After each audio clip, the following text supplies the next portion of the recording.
I sold my tech company for $43 million, hoping to celebrate with my son and his wife at the best rooftop bar in San Francisco.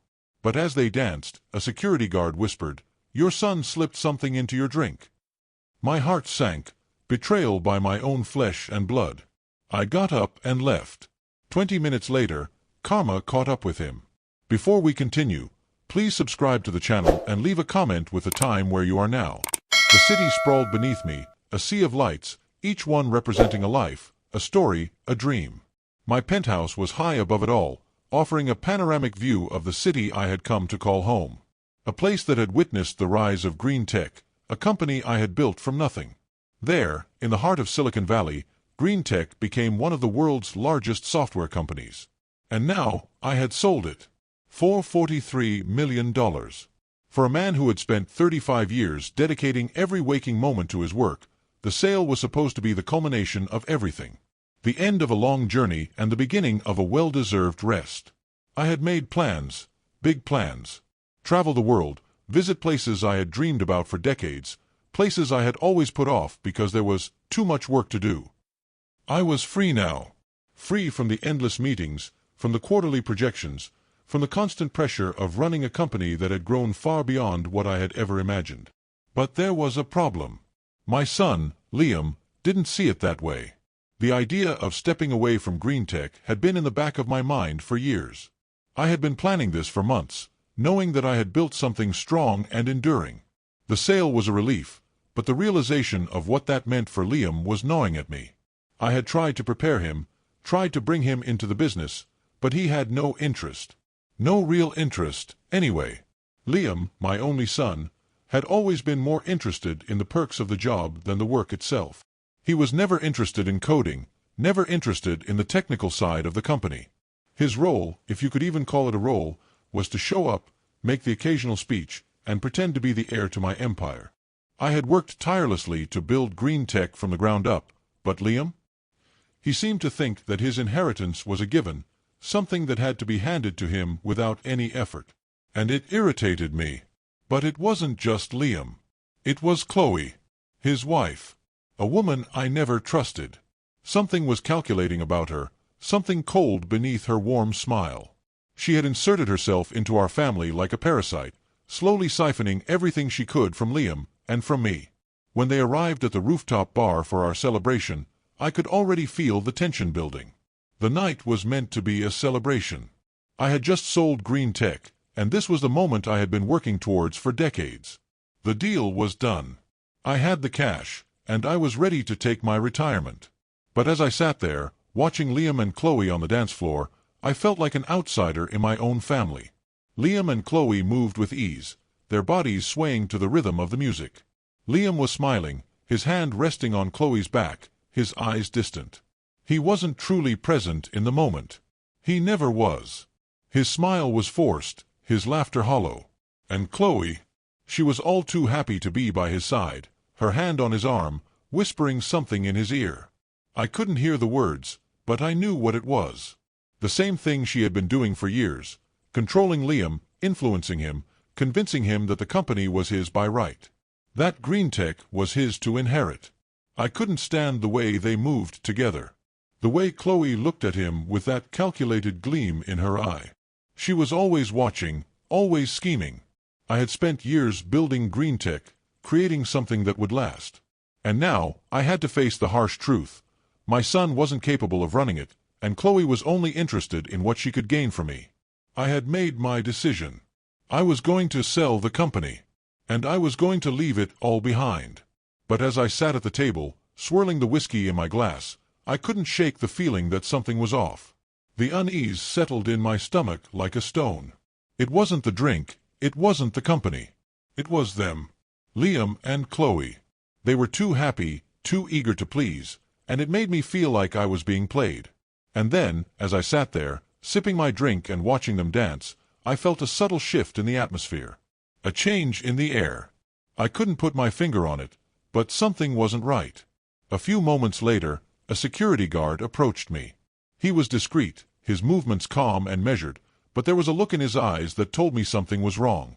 "Mr. Green," he said, his voice low. I need to speak with you for a moment." My stomach tightened. Something in his tone, something in his demeanor, made my heart race. "I saw your son," he continued, his voice dropping even further. "He poured something into your drink when you weren't looking. Something from a small vial." The words hit me like a ton of bricks. At first, I couldn't process them. My mind spun in circles, trying to make sense of what I had just heard. Liam, my son, my flesh and blood. He had tried to poison me. I couldn't believe it. I wanted to scream. I wanted to confront him, but I couldn't move. My legs felt like they had turned to jelly. I was frozen in place, unable to comprehend the betrayal. How could Liam, the one person I had worked so hard for, do something like this? The security guard's eyes were steady, unwavering. He was certain. He had seen it happen. But I still couldn't understand. Why?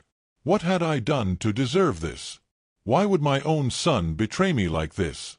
I stood up from the table, my chair scraping the floor with an obnoxious screech. The sounds of the rooftop bar seemed to fade into the background as my mind whirled.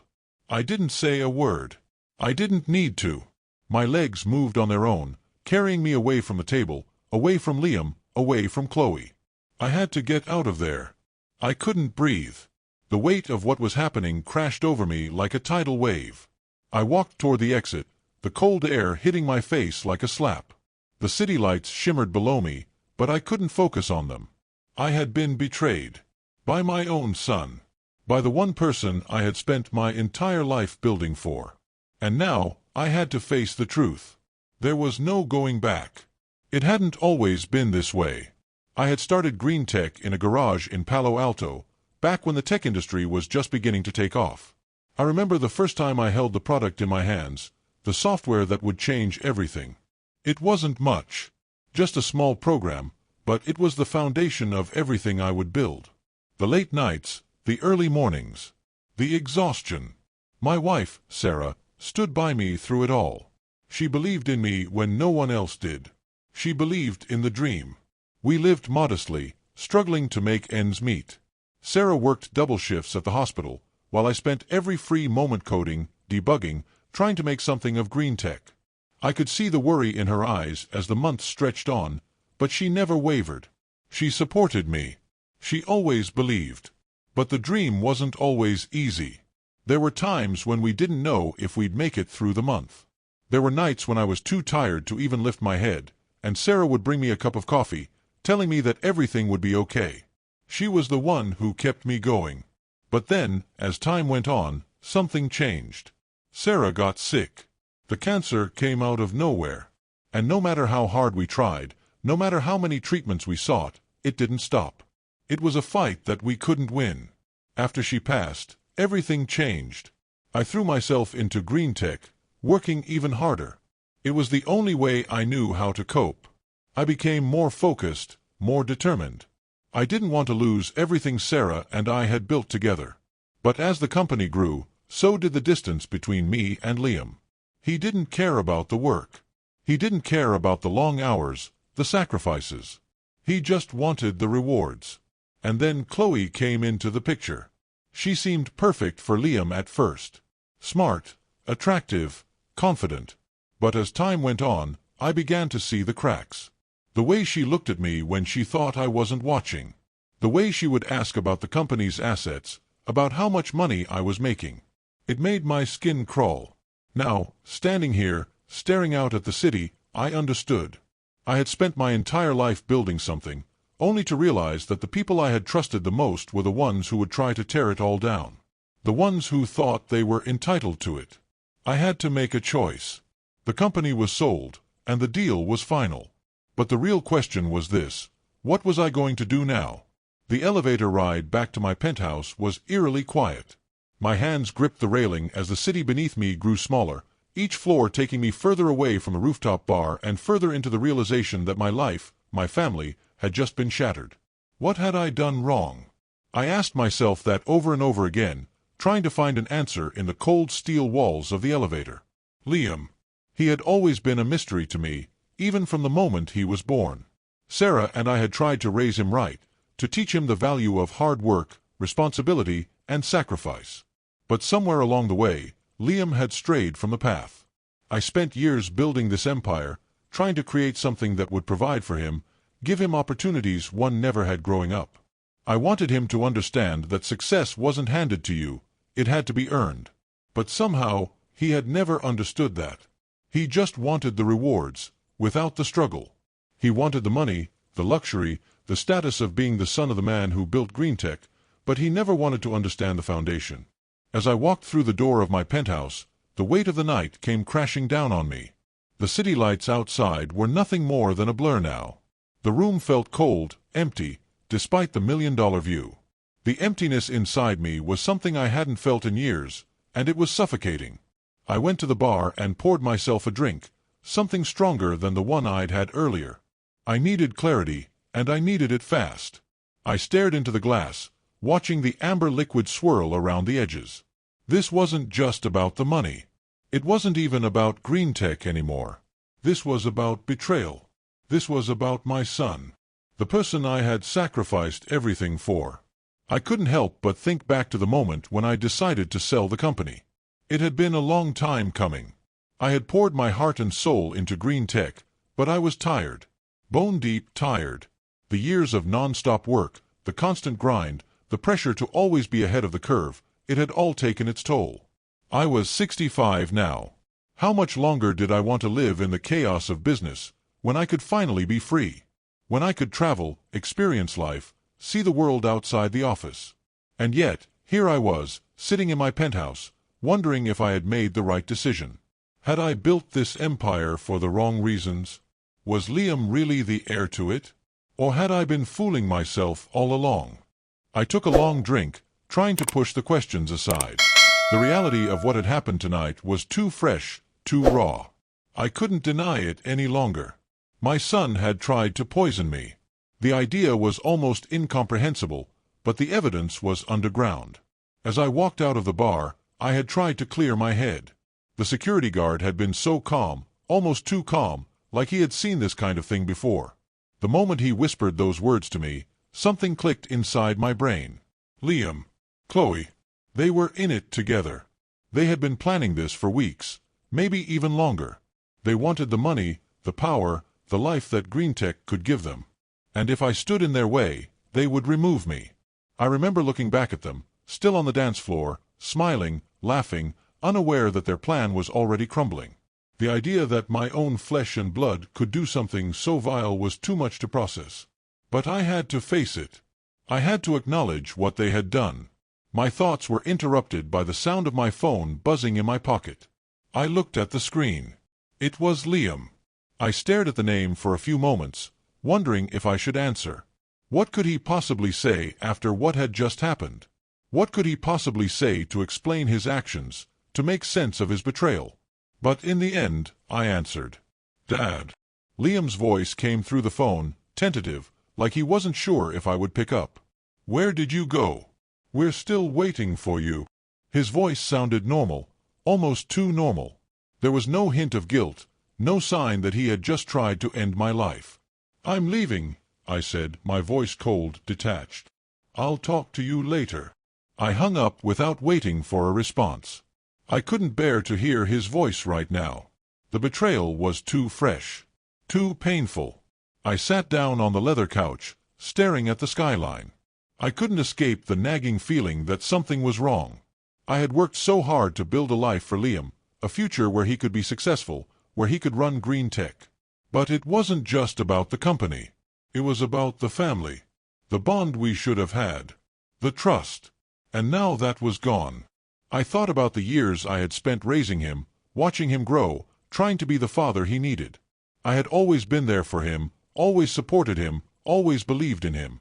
But somewhere along the way, I had failed him. I had failed to teach him the most important lesson of all, that family is everything. That loyalty, love, and trust are worth more than any amount of money.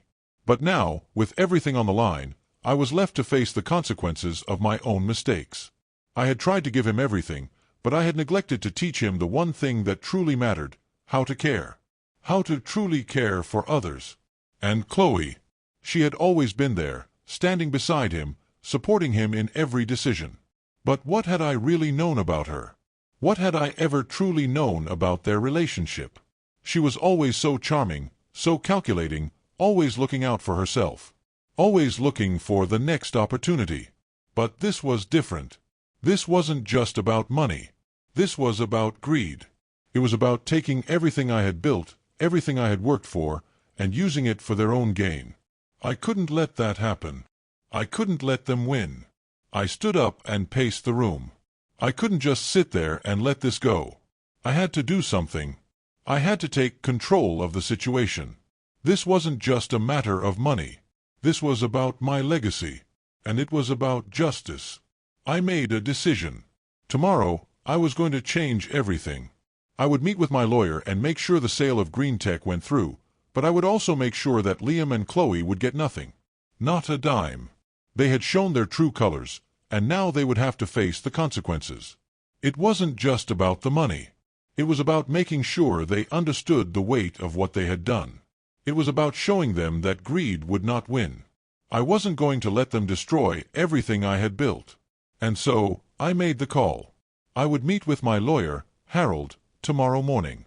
I would have my will changed, and everything I had accumulated, everything I had worked for, would go to something far more deserving than them.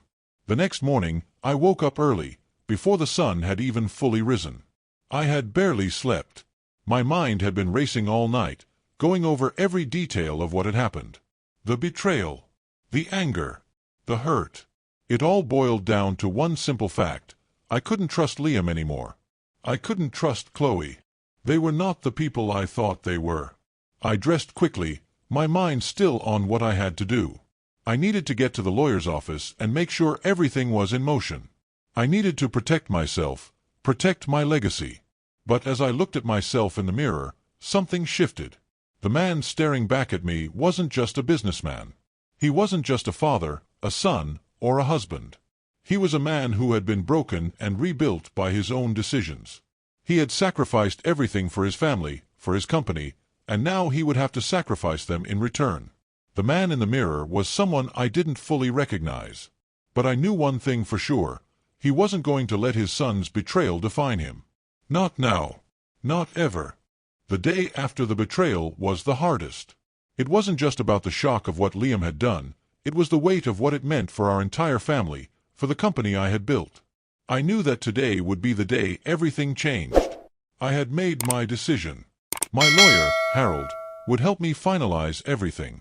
I had spent so many years trying to give Liam the world, trying to show him the value of hard work and integrity. But in the end, I had failed. I had given him everything and more, but in return, he had tried to destroy me. For what? For money? For power? For a life of luxury he wasn't willing to earn? I couldn't understand it. I couldn't fathom how someone I had poured so much into, someone I had loved, could betray me so completely. And then there was Chloe. She had always been a constant presence in Liam's life, a figure in the background, smiling politely at family events, never quite fitting in, but always there. I never trusted her. From the first moment she appeared in Liam's life, I saw her as a woman who was determined to make sure Liam got everything he wanted. But it was never about love. It was always about control. Chloe was smart, manipulative, and calculating. She had wormed her way into Liam's life and, it seemed, had learned how to control him. The signs had always been there. I had watched her closely. I had seen the way she manipulated Liam in subtle, almost imperceptible ways. How she used her charm to get him to do what she wanted, to make him believe that he deserved everything without ever putting in the effort. She had been playing me the whole time, playing all of us. But now I was done. I needed to confront them. I needed to look them in the eye and make it clear that I knew what they had done. I wasn't going to sit idly by and let them take everything I had worked for, especially when they had shown their true faces. They had crossed a line, and there was no going back. I walked into Harold Steinberg's office feeling like a man about to face an unthinkable truth. I had known Harold for years. He had helped me set up the legal structure of Green Tech from the very beginning, and he had been the one to manage the company's finances through all the ups and downs. He was a trusted confidant, a man who had always understood the value of discretion. But this was different. This was personal. "Alex," Harold greeted me, standing up from his desk. He was a man of few words, always quick to get to the point. "How can I help today?" I sat down in the chair across from him, my hands folded tightly in my lap. "I need to make some changes to my will." Harold raised an eyebrow.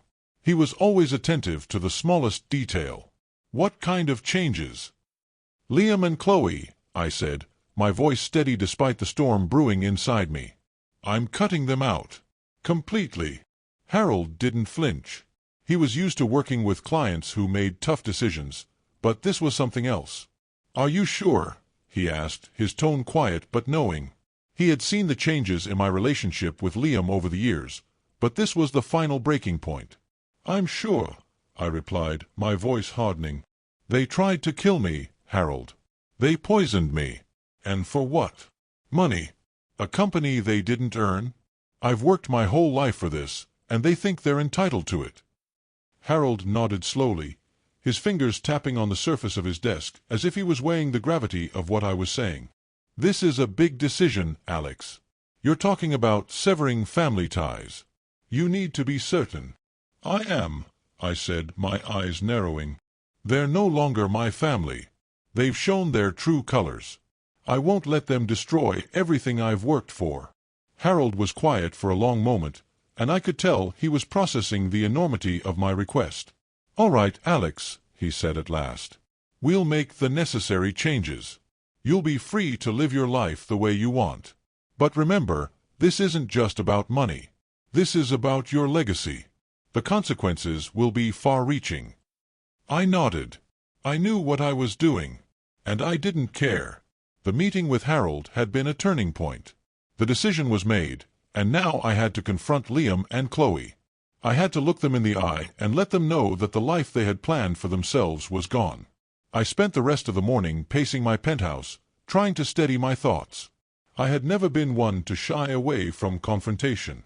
But this was different. This was family. This was betrayal. And I wasn't sure how I would handle it when it came time to confront them. By the time the evening rolled around, I had made up my mind. I knew what I had to do. I called Liam's cell. He picked up almost immediately. "Dad," he said, his voice tentative. He probably thought I was going to apologize, that I had calmed down. But he couldn't have been more wrong. "We need to talk," I said. "Come to the penthouse. I'll be waiting." He didn't ask questions. He just agreed. The call ended, and I took a deep breath. It was time. When Liam and Chloe arrived, they were nothing like I remembered. Gone was the charming son I had once hoped would carry on my legacy. Gone was the woman I had once thought was simply misguided. Now, they both stood before me like two strangers, their smiles forced, their eyes too eager. "Dad, what's this about?" Liam asked, his voice uncomfortably calm. He was trying to hide the nervousness, but I could hear it in his words. "You know exactly what this is about," I said, my voice steady but filled with the kind of cold anger I hadn't felt in years. "You and Chloe tried to poison me last night. For money. For my company. For everything I built." Liam's face paled. His eyes widened in shock. "Dad, you're not." "I'm not what?" I cut him off. "I know what you did, Liam. You thought you could slip something into my drink and walk away with everything I've worked for. But you're wrong. You're both wrong. This is where it ends." Chloe's eyes flicked to Liam, a brief look of panic flashing across her face before she regained her composure.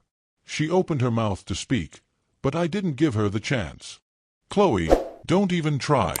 I know you've been manipulating Liam this entire time. You've been playing me, playing everyone. And it's over. You're both cut out. You'll get nothing from me. Not a dime." The silence that followed was suffocating.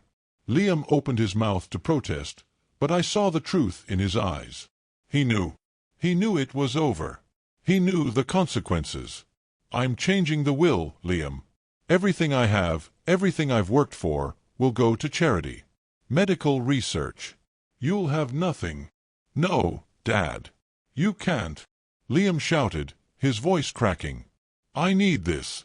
I've worked so hard for this."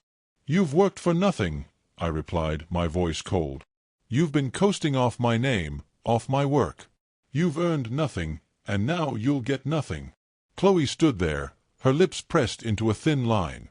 She knew there was no point in arguing. She knew I wasn't going to change my mind. "You've ruined everything," Liam muttered, his voice barely audible. "Everything?" I stood up from my chair and walked toward the door. "No, Liam. You ruined everything. And now you'll have to live with the consequences." I walked away from them without looking back. The weight of the decision I had made felt heavy in my chest, but it was the right decision. I had no choice. I couldn't let them destroy everything I had worked for. As I left the room, I heard Liam's voice rise in desperation. But it didn't matter anymore. The truth was out. The family I had once loved, the son I had raised, were no longer part of my life. They had made their choice. And now I had made mine. The next few days were a blur. After the confrontation with Liam and Chloe, I couldn't bring myself to think about anything else. I had made my decision, but now I was left to deal with the fallout. The weight of cutting them out of my life was heavier than I had imagined.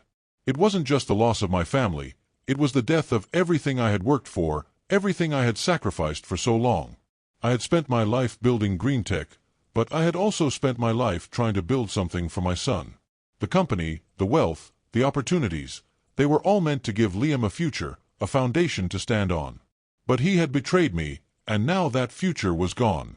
There would be no inheritance, no legacy to pass on. I tried not to let the guilt eat at me, but it was hard not to feel a sense of failure. I had raised Liam. I had supported him. And yet, he had shown me nothing but greed. He had seen me as a stepping stone, something to use, something to get ahead with. And now, I was alone, facing the truth. The next morning, I met with Harold again. I knew what needed to be done. The changes to the will had to be finalized, and I had to ensure that everything was legally sound. But the process felt surreal. I had spent years working with Harold on the legalities of green tech. Together, we had structured everything with precision and care. But now, as I sat in his office, I couldn't help but wonder how it had come to this. Harold greeted me with his usual reserved professionalism, but I could see the concern in his eyes. He had known me for years, and he understood how much this decision weighed on me. He knew how much I had sacrificed for my family, and how much it hurt to make this choice. "Alex," Harold said, sitting across from me, "are you sure you want to proceed with this?" "I'm sure," I replied, my voice firm. "I've made my decision. Liam and Chloe don't deserve a thing. They tried to take my life from me. Now they'll get nothing." Harold nodded, taking out the paperwork that would finalize the changes to my will. "You've thought this through?" "I have," I said, glancing at the documents. "It's not just the money. It's the principle of it. I've spent my life building something, and they thought they could take it all. I'm not going to let them." "All right," Harold said, his voice gentle but firm. "We'll move forward with the changes. You're sure about the charity you've chosen?" I nodded. "Yes. Everything will go to medical research. The kind of research that can save lives, not squander them for personal gain." The sale of green tech went through without any issues. It was finalized in record time, and the money was transferred. But it didn't feel like the victory it should have been. I had expected to feel free, to feel like a man who had finally reached the end of his journey. But instead, I felt empty. The next day, I went back to the rooftop bar. The place where it all started, the place where my son and his wife had tried to poison me, where they had shown me the depths of their greed. I needed to face it. I needed to confront the reality of what they had done. I arrived early, sitting at the same table where they had tried to kill me. The city was bustling below, but I felt disconnected from it all. The world continued to spin, but I was standing still, frozen in the aftermath of everything that had happened. And then, I saw them. Liam and Chloe arrived together, their faces tight, their eyes darting around as if they expected me to be somewhere else, doing something else. But there I was, sitting at the table, waiting for them. They walked up to me slowly, their steps hesitant. They both looked like they had just been through a storm, their faces pale, their smiles forced. "Dad," Liam said, his voice trembling. "We need to talk." "We've already talked," I replied, my voice cold. There's nothing left to say. Chloe opened her mouth to speak, but I cut her off. Don't, I said, my voice steely. I know what you've been doing, Chloe. I know how you've been manipulating Liam, how you've been using him to get what you want. You thought you could take everything from me. But you're wrong. You'll get nothing. Liam's eyes flickered with a mix of anger and desperation. You can't do this, Dad, he said, his voice rising.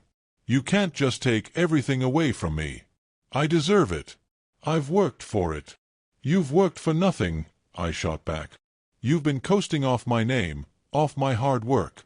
You don't deserve anything. And now you'll get nothing. Chloe's face turned a shade of red I had never seen before. This isn't fair, Alex, she said, her voice dripping with venom. You can't do this to us. You can't just cut us out of your life like this. I can, and I will, I said, standing up from the table. You've shown me who you really are. And I'm done. You'll never see a dime of what I've worked for. I'm cutting you both out of my will. It's already been done. Their faces fell, the reality of what I had just said sinking in. For the first time, I saw fear in Liam's eyes. Chloe, too, seemed to shrink back. They knew it was over. You've ruined everything, Liam said softly, his voice breaking. Everything. You ruined it, Liam, I replied. Not me. You. And now you have to live with the consequences. I walked away from them without another word, leaving them behind in the very place where they had thought they would get everything they wanted.